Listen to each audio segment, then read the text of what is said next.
Global history has shown that ordinances pertaining to the use of public spaces and participation in life-sustaining activities in these spaces have long been regulated and continue to cause the marginalization of specific persons and groups based on economic class, race, and national origin.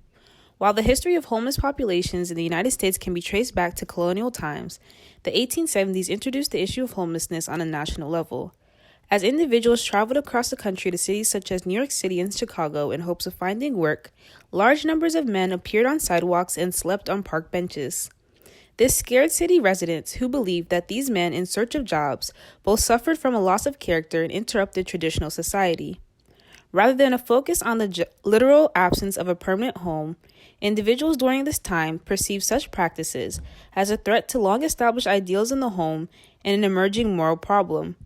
With the prevalence of this perspective becoming widespread, the following century would experience the installation of anti-homelessness laws with the goal of discouraging the presence of those deemed undesirable.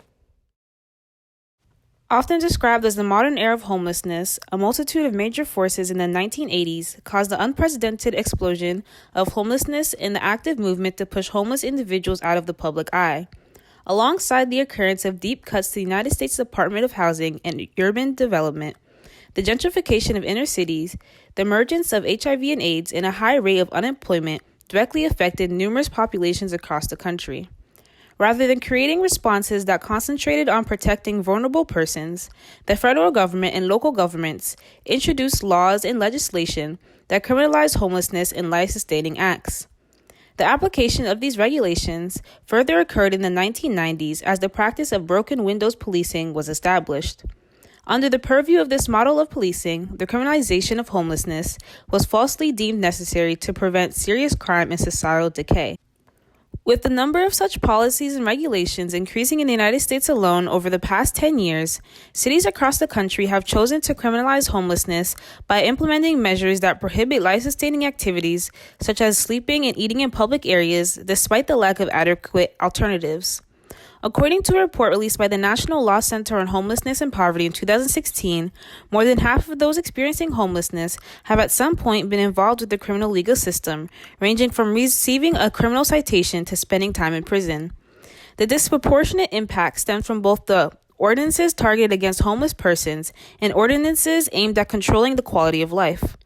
Including the various anti-homeless regulations, quality of life ordinances also place restrictions on activities such as drinking in public and unlicensed vending, among others.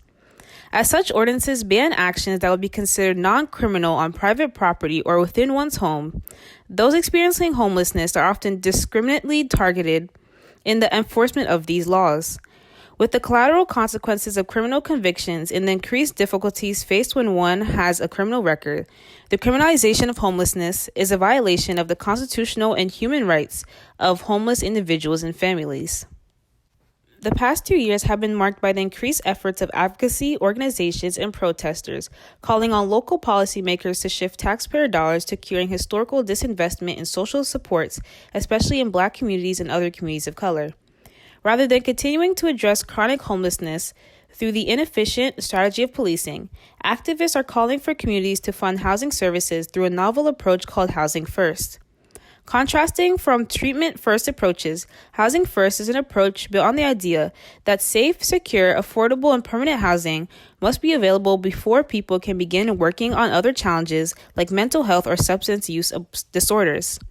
Although Housing First can vary in implementation, the approach is often used in permanent supportive housing programs, which combine long-term rental assistance and supportive services designed to maintain housing stability. People experiencing chronic homelessness and mental health challenges often need these permanent supportive housing services to leave the homelessness jail cycle. Reforms to halt the criminalization of homelessness are urgently needed to protect the health, safety, and dignity of individuals and communities of color. With laws criminalizing unavoidable aspects of homelessness and their pervasive enforcement on the rise, people experiencing homelessness, especially minority persons, will continue to be drawn into the criminal legal system at alarming rates. Once caught in the legal process, they will continue to face significant challenges at each point in the system, where the mechanisms of justice make few accommodations for those without housing. Those without housing will continue to experience increased complications in resolving minor legal issues and appearing in court, face higher risk of languishing in pre-trial detention, and be more likely to receive longer sentences. All of this will make basic efforts to survive even more difficult on release from incarceration. The time has come for local justice systems to take immediate action to halt the cycle of homelessness and entanglement with the criminal legal system. This begins with acknowledging the harms perpetrated by the current system, addressing deepening racial disparities, and enacting urgently needed policy and practice changes.